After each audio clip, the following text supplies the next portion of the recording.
कहानी तब शुरू हुई, मैं 11 साल का था। हमारे घर में बड़ा कलेश रहता था, सामान्य से बहुत ज़्यादा।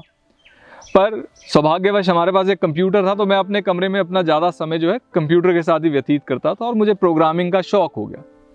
बाद में यही शौक़ पेशे में तब्दील हो गया और कॉलेज के साथ साथ मैंने फ्रीलांस काम करने शुरू कर दिए। तो मैं प्रोजेक्ट्स वगैरह ले लेता था, तो मेरी एक एक्स्ट्रा पॉकेट मनी बन जाती थी। मैं 21 का था, तो मैं कुछ क्लाइंट्स को ईमेल लिख रहा था कि भाई ये मेरे नए प्रोजेक्ट्स हैं, आपके पास इससे रिलेटेड कुछ काम है तो आप मुझे बताइए। काम अक्सर मैं ढूंढता रहता था।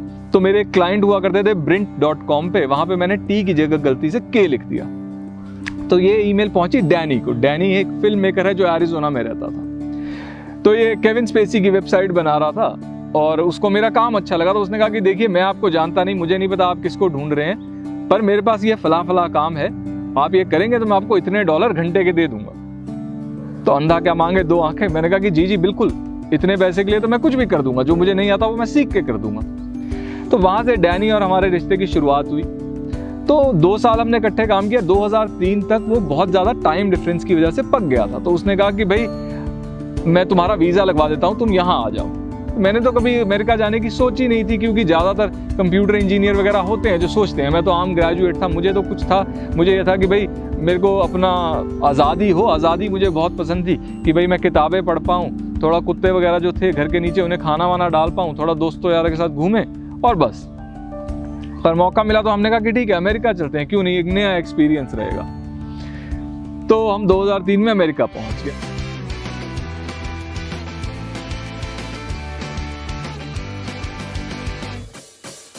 वहां पहुंचे तो जो सबसे बड़ा फर्क था कि भारत में तो मैं आज़ाद था, मैं चाहे काम करने से मैं नहीं घबराता था, पर यह था ना कि अपनी शर्तों पे काम करता था। चाहे 2 नाइट लगा ली, फिर उसके बाद 2 दिन काम नहीं किया। पर वहां अब रोज 8 घंटे की नौकरी थी। तो मैंने डैनी से भी ये शेयर किया कि डैनी मुझे तो नौकरी करने की आदत नहीं है। उसने कहा भाई थोड़ा टाइम तुम ट्राई करो। हम लोग एक सॉफ्टवेयर बेचा करते थे और हमने कह रखा था कि भाई एक्सीलेंट कस्टमर सर्विस के लिए कि हम आपको 6 घंटे में डिलीवर कर देंगे। तो मैं इससे उकता गया, तो मैंने एक और सॉफ्टवेयर लिखा कि जिससे जो सारा जो प्रोसेस है कि पेमेंट आनी, सॉफ्टवेयर का जाना, ये ऑटोमेट हो जाए। तो ये होते होते ये चीज़ एक अपनी कंपनी में तब्दील हो गई। तो मैं जब लगभग 30 का था तो ये कंपनी उस मुकाम पे पहुंच गई जहां मुझे इसको बहुत कम टाइम देना पड़ता था, और जो मेरा गोल था कि मेरा रहने का खाने का खर्चा चल जाए और मुझे अपने दिन के 8 घंटे बेचने ना पड़े, तो मैं उस मुकाम तक पहुंच गया। उस मुकाम तक पहुंच गया। मेरा लाइफस्टाइल कुछ ऐसा था, मैं एक अच्छे नेबरहुड में, हिस्टोरिक डिस्ट्रिक्ट था, वहाँ हमने घर ले लिया। वहाँ से सुबह निकलता मैं एक कैफ़े में जाता, थोड़ा टाइम लाइब्रेरी स्पेंड करता, किसी अच्छी जगह लंच करते, घर आता, थोड़ा टीवी देखा, एक्सबॉक्स खेला, घूमने चले गए, कहीं थाई रेस्टोरेंट खाने चले गए, सो गए, अगले दिन रिपीट। तो मज़े तो बहुत आ रहे थे, पर मैं खुश नहीं था। तो मैंने कहा यार अब करें तो क्या करें। थोड़ा मैंने आसपास वालों को देखा, तो देखा भाई लोग क्या है, अपने आप को गोल देते हैं। अब कई लोग तो जो है वो उस गोल तक पहुंच नहीं पाते, वो एक ट्रेडमिल में फंसे रह जाते हैं, जिसे आप रैट रेस कहते हैं, उसमें फंसे रह जाते हैं और इसमें उनकी जिंदगी खत्म हो जाती है। कई लोग होते हैं सौभाग्यशाली होते हैं, भगवान की कृपा से अपने दिए हुए गोल पे पहुंच जाते हैं। अब जब वो उस गोल पे पहुंच जाते हैं तो मैंने देखा कि वो अपने आप को फिर एक उस गोल पोस्ट को आगे कर देते हैं। वो एक और बड़ा गोल देते हैं अपने आप को कि बेटर घर, बेटर शहर, बेटर गाड़ी, बड़ा बिजनेस। तो मैंने कहा यार ये तो दोनों ही ऑप्शन ठीक नहीं है। अब मैं अपने आप को एक नया गोल दे देता हूँ तो या तो मैं एक ट्रेडमिल में फंस जाऊंगा, या मैं जब उस गोल तक पहुंच जाऊंगा फिर मेरे को अपने आप को नया गोल देना पड़ेगा। तो क्या यही जिंदगी का अर्थ है? तो कह लीजिए जिसे एक एग्जिस्टेंशियल क्राइसिस होता है, वो मेरी जिंदगी में आ गया।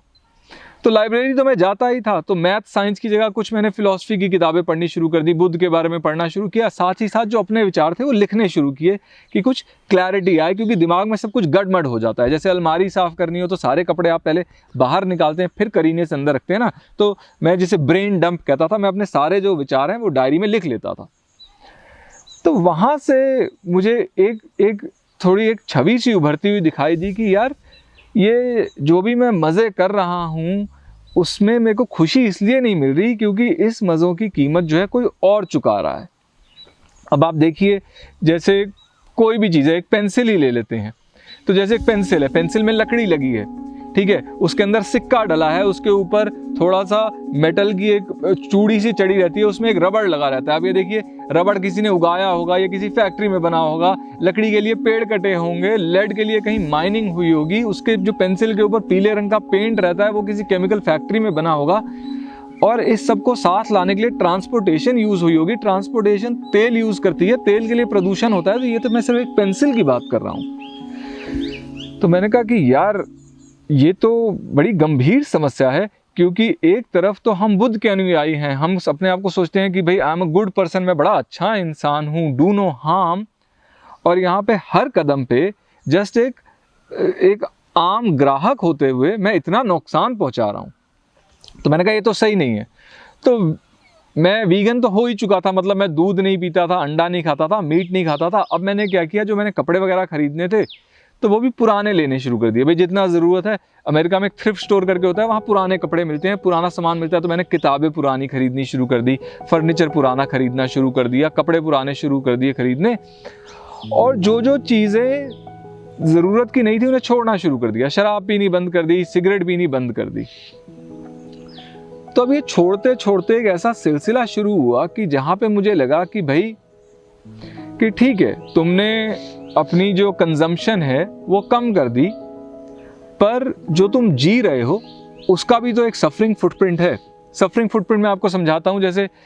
जैसे मान लीजिए मैं सिर्फ चावल खा के जीता हूँ। अब ये जो चावल हैं ये जहाँ उगेंगे, पहले कभी जंगल रहा होगा ना, जहाँ खेत है आज, तो जंगल कटेगा, वहाँ से पशु पक्षी बेघर होंगे, फिर उस जगह को पानी से भर दिया जाएगा, तो अब उसमें जो जमीन में चूहे रहते हैं, सांप रहते हैं, वो बेघर हो जाएंगे। फिर उसमें हल चलेगा, तो उसमें जो केचुए हैं, घोंगे हैं, वो पिस जाएंगे। हल चलाएगा इसमें। अब हल चलाना कोई आसान काम नहीं है ना। काफ़ी बूढ़े बैल तो हल चलाने वाले सीजन में ख़त्म हो जाते हैं। मतलब 6 इंच 12 इंच आपका हल नीचे गया हुआ है और कीचड़ में उसको खींचना है, बड़ा मुश्किल काम है। तो मैंने कहा यार, मेरे सिर्फ जीने के लिए भी किसी और को इतना कष्ट हो रहा है, सांप को, केचुओं को, बैल को, फिर उसके बाद फिर वही चावल अब मेरे तक पहुंचने के लिए फिर फैक्ट्रियों का सिलसिला, क्योंकि पैकेजिंग होगी, उसके लिए ट्रक चाहिए, ट्रकों के लिए सड़कें चाहिए, तेल चाहिए, इतना प्रदूषण। तो मैंने कहा यार मुझे आत्महत्या कर लेनी चाहिए।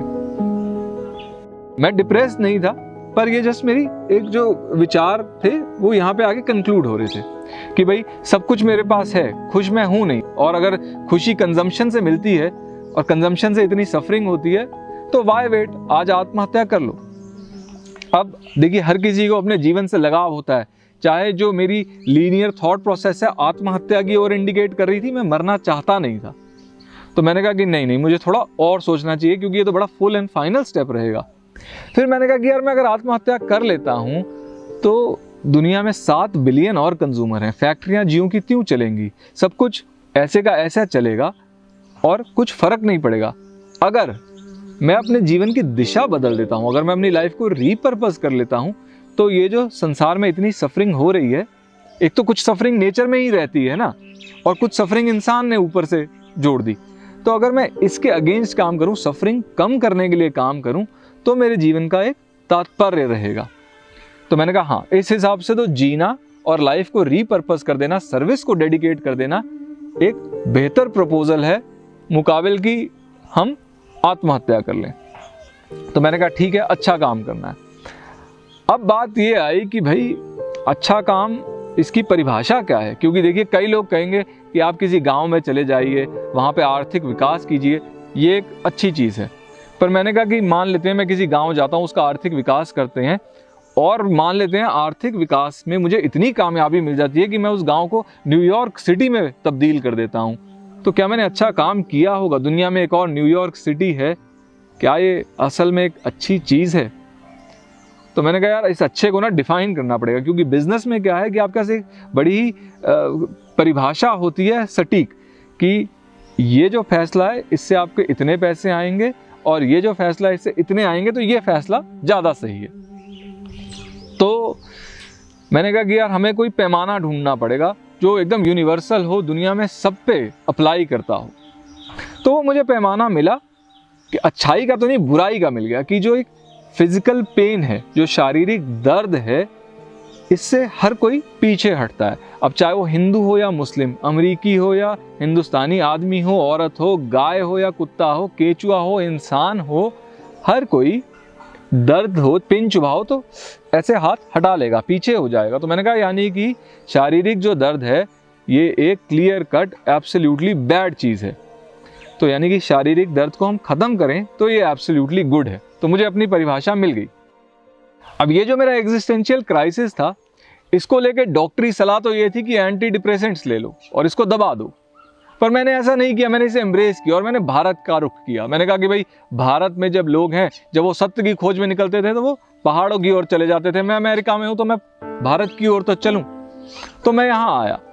अब यहाँ मैं अलग अलग चीज़ें ट्राई कर रहा था, तो मुझे ध्यान आया कि जब मैं छोटा था तो मैं ऑरोविल नामक एक शहर है उससे बड़ा प्रेरित था। मेरे पिताजी ने वहाँ काम किया था तो मैं वहाँ जाना चाहता था और मैं वहाँ कभी गया नहीं। तो मैंने कहा चलिए वहीं चलते हैं, शायद वहाँ पे मुझे कोई जवाब मिले। मैं इस समय 32 का था, 2012 अगस्त की बात है। तो मैं ऑरोविल पहुँचा, वहाँ मैंने एक पोस्टर देखा।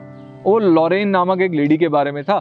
वो 60 साल से ऊपर थी, बहुत बीमार रहती थी और वो 40 से 60 कुत्तों की मदद कर रही थी। और उनके पास पैसे भी नहीं थे। वो जो रेस्टोरेंट वगैरह है वहाँ से झूठन इकट्ठी करती थी और उसको साफ करती थी कि भाई इसमें किसी ने प्लास्टिक का फोर्क तो नहीं डाल दिया, गलती से साबुन या कागज तो नहीं आ गया, और फिर ये कुत्तों को खिलाती थी। तो मैंने लॉरेन की मदद करनी शुरू की और लॉरेन ने मुझे प्रेरित किया। और मैं जो मेरा बचपन का एक सपना था कि मैं जानवरों की मदद करूँ। मैं जब जानवर कहता था बचपन में, मेरा मतलब था गली के कुत्ते, कि भाई मैं उनको खिलाऊं, उनकी मदद करूं। लॉरेन के साथ कुछ महीने काम करने के बाद मैं वापस दिल्ली आया। तो मैंने भी अब कुत्तों को खाना वगैरह खिलाना शुरू किया और किसी को अगर चोट लगी होती थी तो थोड़ा खुद ट्रीटमेंट किया, या थोड़ा संजय गांधी करके हमारे घर के पास एक शेल्टर है वहाँ ले जाते थे। अब मुझे पता था कि भाई मैं एक एक की मदद कर रहा हूँ, कोई बड़ा महान काम नहीं कर रहा। मुझे पता था कि हर एक के पीछे दसियों लाखों ऐसे जानवर हैं जिनकी मदद नहीं हो रही, जो दड़बे में मुर्गियां बेचारी होती हैं, जो गाय कहीं छोटी रस्सी पे बंधी हैं। पर मैंने कहा कि भाई ये जो पहाड़ जैसी समस्या है जिस बारे में तुम कुछ नहीं कर सकते, उस बारे में मत सोचो, जो कर सकते हो उस पर फोकस रखो। तो वो मैंने रखा। अब इसी के साथ साथ एक चाहत थी, ये काम से रिलेटेड नहीं था, एक चाहत थी, एक रोमांटिक सपना कह लीजिए कि भाई शहर में नहीं रहना, शहर से बाहर रहना है। तो मैं जमीन भी खोज रहा था। तो वो जो जमीन की खोज थी, हमने घर बनाने के लिए पैसे इकट्ठे कर रखे थे। एक दिन एक दिमाग में आइडिया आया कि यार हम यही करते रहें, हम रेस्क्यू करें, हम जानवरों की मदद करें, पर इस तरह करें अगर कि और लोग भी प्रेरित हों, और लोग भी हमारे साथ जुड़ जाएं, तो ये ही चीज कितने बड़े स्केल पे की जा सकती है। क्योंकि मैं अपनी लाइफ की दिशा से तो खुश था और बिल्कुल सेटिस्फाइड था, पर जो मेरा इम्पैक्ट था ना, जितना मैं डिफरेंस कर पा रहा था इन जिंदगियों में, उससे मैं पूरा सेटिस्फाइड नहीं था। तो ये दोनों चीजें कंबाइन करके पीपल फार्म का आइडिया आया कि ठीक है, हम घर बनाएंगे, शहर से बाहर बनाएंगे, पर उस घर का मकसद ये नहीं होगा कि हमारा मास्टर बेडरूम हो, स्विमिंग पूल हो, मीडिया रूम हो जिसमें खूब बड़ा टीवी लगा हो, मतलब हम एकदम फार्म हाउस में रहें। नहीं, हम उसमें स्विमिंग पूल की जगह काउ शेड बनाएंगे, हम मास्टर बेडरूम की जगह क्लिनिक रखेंगे, हम एक मीडिया रूम की जगह वॉलंटियर्स के लिए कमरे बनाएंगे। तो यहाँ से पीपल फार्म की शुरुआत हुई। तो 2014 में दिसंबर 9 की बात है, हम यहाँ आए और हमने कंस्ट्रक्शन शुरू की।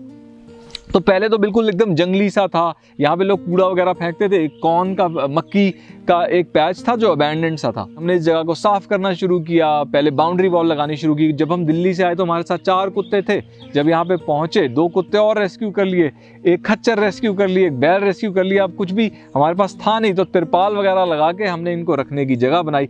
हम खुद एक ऐसे कच्चे घर में रह रहे थे जहाँ पानी वगैरह भी बाल्टी से भर के लाना पड़ता था। तो इस तरह पीपल फार्म की शुरुआत हुई। मैं आपको एक मजे की बात बताता हूँ। मैं 21 का था तो मैं खुश होने के लिए टीवी की ओर देखता था कि भाई टीवी पे जो ये लोग हैं बड़ा खुश दिखते हैं, ये क्या कर रहे हैं, ये क्या पहन रहे हैं, ये सिगरेट कैसे पीते हैं, ये खाना क्या खाते हैं, ये दिखते कैसे हैं। और मैं उसको रूबरू कॉपी करने की कोशिश करता था। सिगरेट भी उसी स्टाइल से पीता था, उठता बैठता भी था उसी तरह से, वैसा ही दिखने की कोशिश भी करता था। बचपन से मुझे था कि मैं अच्छा इंसान हूं, मुझे पता था डू नो हार्म, पर टीवी से प्रेरित होकर बहुत ज्यादा मैं कंजम्पशन के पीछे भागता था। टीवी ने मुझे यकीन दिला दिया था कि consumption is the way to happiness, ये तुम कंज्यूम करोगे तो ही तुम हैप्पी होगे।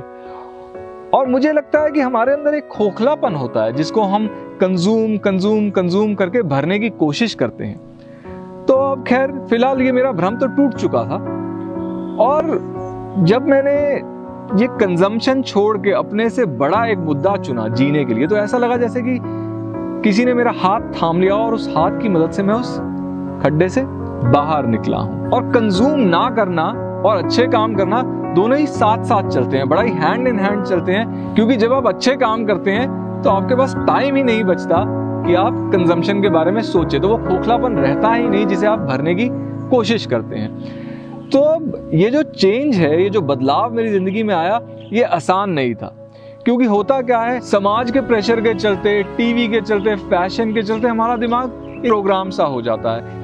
हम ये जो कंफर्ट है, कन्वीनियंस है, प्लेजर है, मतलब जो सुविधाएं हैं और जो मजे करने की प्रवृत्ति है, इसको खुशी से जोड़ना शुरू कर देते हैं। मतलब ये चीजें हमें खुश करती नहीं है, पर हमें लगता है ऐसा कि ये चीजें हमें खुशी देती हैं, तो हम वो चीजें करते हैं जो हमें अच्छा महसूस कराती हैं बनिस्बत की वो जो चीजें अच्छी हैं।